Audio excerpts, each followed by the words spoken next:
A search warrant turns fatal in small-town Elizabeth this morning.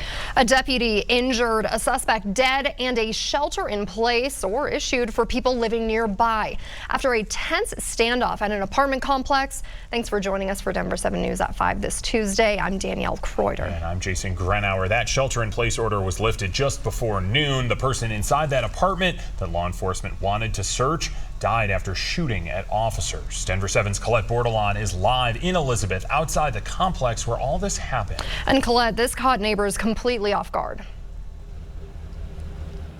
It's normally a really quiet neighborhood, so seeing all these first responders just flood in and hearing the gunshots was especially startling for the people who live in this area. Now, we still don't know who fired first or how many shots were fired in total. What we do know is the sheriff's office is saying this is the first time in at least the last 6 years where one of their deputies has been injured in this manner.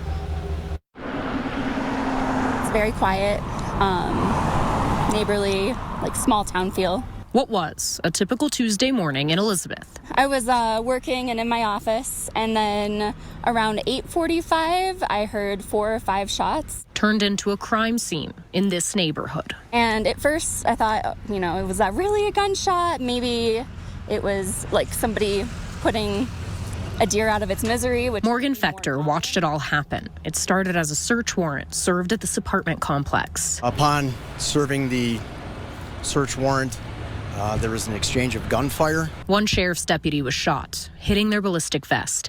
They were treated on scene and are expected to be okay. When I first heard it, I couldn't believe it. The deputy who did get struck, he's a very seasoned deputy. The person inside the apartment died.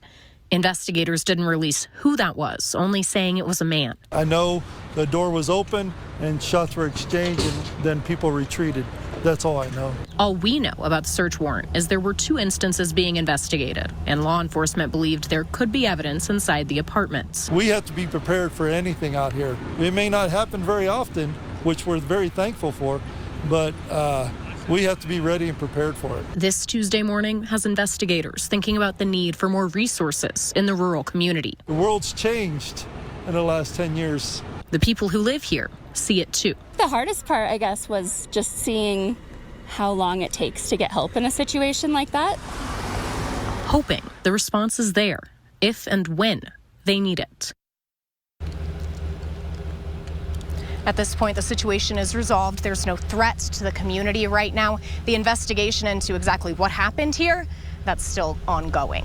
Live in Elizabeth, Colette Bordelon, Denver 7. And of course, we're just thankful for that bulletproof vest. Yeah, absolutely, Colette. Thank you very much.